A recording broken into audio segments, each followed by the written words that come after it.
Action India TV news, आपकी आवाज हमारी पहचान।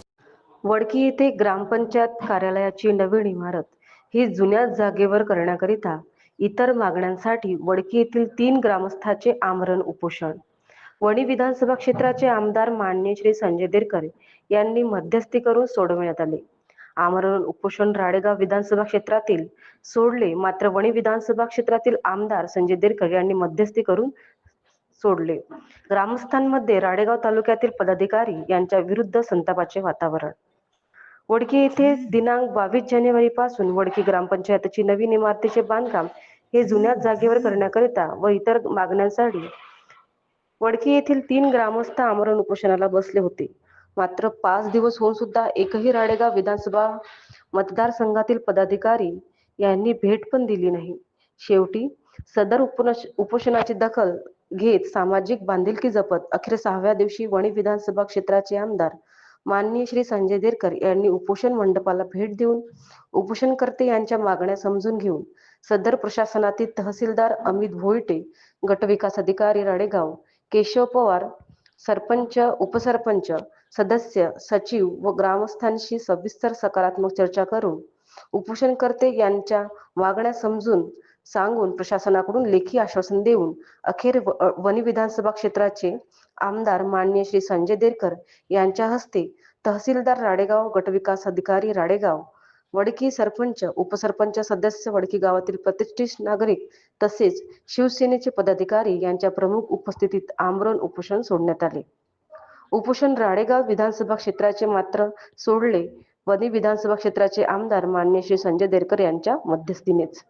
त्यामुळे वडकी येथील व परिसरातील नागरिकांना राळेगाव विधानसभा क्षेत्रातील पदाधिकारी यांच्यावर संताप व्यक्त केला जात आहे।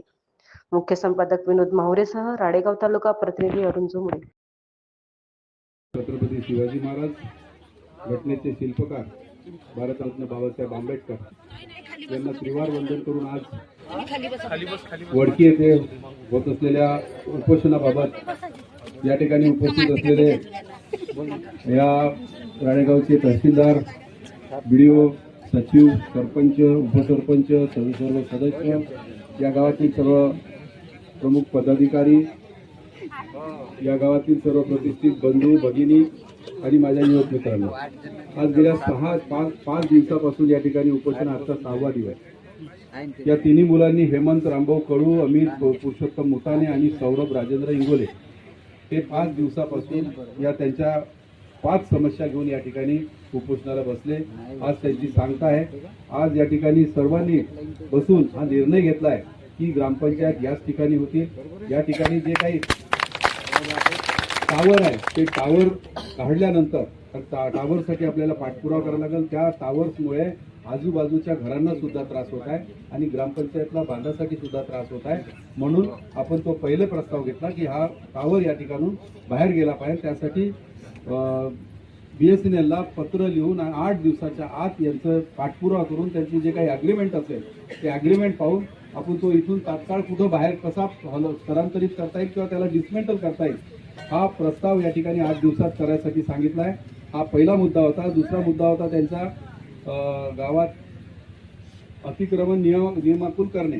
आता काही लोकांना घरं मिळाले आहे, काही लोकांना मिळाले नाही। अतिक्रमण धारकांना अजूनपर्यंत जे शाळेच्या जागेवर बसले आहे त्यांना घरं मिळाली नाही, त्यांची जागा नियमाकुल झाली नाही। तर आम्ही आता सर्वांनी डिस्कस केलं, म्हणजे सर्व बसून चर्चा केली आणि त्या चर्चेनंतर असं निघालं की तुमच्या ग्रामपंचायतच्या मार्फत एक प्रस्ताव कलेक्टरला आणि दुसरा CO ला हा दोन्ही प्रस्ताव तिथं द्यायचा। त्याच्यानंतर ही जागा नियमाकुल करून घ्यायची आणि तुम्हाला त्या ठिकाणी ग्रामपंचायत हे पूर्ण पट्टे पाडून देतील आणि त्यानुसार आपण कलेक्टर साहेब आणि CO साहेबांना बोलून हे नियमाकुल कसं होतील हा प्रश्न आपण निकाली काढण्याचा या ठिकाणी सर्वांचा मानस आहे आणि सर्व करणार आहे। फक्त पाठपुरावा आपल्या सर्वांकडून असला पाहिजे, ग्रामपंचायतकडून सुद्धा त्याचा पाठपुरावा झाला पाहिजे। बुधांच्या संदर्भात सुद्धा बुधांची जी जमीन ही सुद्धा शासकीय जमीन आहे आणि ती सुद्धा आपल्याला मिळू शकते। त्यासाठी सुद्धा आपल्याला कलेक्टरकडे पाठपुरावा करावा लागणार आहे। जे अतिक्रमण धारक आहेत त्यांनी प्रत्येकाने आपली तिथं नोंद करून घ्यावी किंवा ग्रामपंचायतीने त्या ठिकाणी जाऊन त्यांचे पट्टे पाहून किती कोणाजवळ जागा आहे त्याचा नकाशा तयार करून त्यांना 500 फुटापर्यंत जागा ही गव्हर्नमेंट देणार। त्यासाठी जे काही तुम्हाला इथून प्रस्ताव तयार करायचा आहे, तो प्रस्ताव तयार करून आपण लवकरात लवकर शासन दरबारी ठेवला तर आम्हाला त्याच्या पाठीमागे लागून तो तात्काळ निर्णयासाठी आपण ठेवता येईल. तिसरा मुद्दा होता यांचा वरची पांधन रस्त्याचा. पांधन रस्त्याच्या संदर्भात सुद्धा गावठाण आणि पांधन रस्ते ह्या दोन्हीचं संगनमत करून ग्रामपंचायतचा जिथं अतिक्रमण असेल त्यांनी ग्रामपंचायत करायचा आणि ज्या ठिकाणी महसूल विभागाचा आहे त्यांनी महसूल विभाग करायचा आणि पांधन रस्ते या ठिकाणी शासनाने मंजूर केलेले आहे. आपण या ठिकाणी जे जे पांधन रस्ते आपल्या भागात असतील, जे क्लिअर असतील ते क्लिअर पांधन रस्ते आपण तहसीलदार साहेबाकडे किंवा बीडीओ साहेबाकडे त्याचा प्रस्ताव दाखल करा. ते सुद्धा मोकळे करण्याचा निर्णय या ठिकाणी आजच्या या सभेत झाला. तर त्याचप्रमाणे वडकी येथील संभाव्य गरबाबत तर त्यांनी सांगितलं आहे की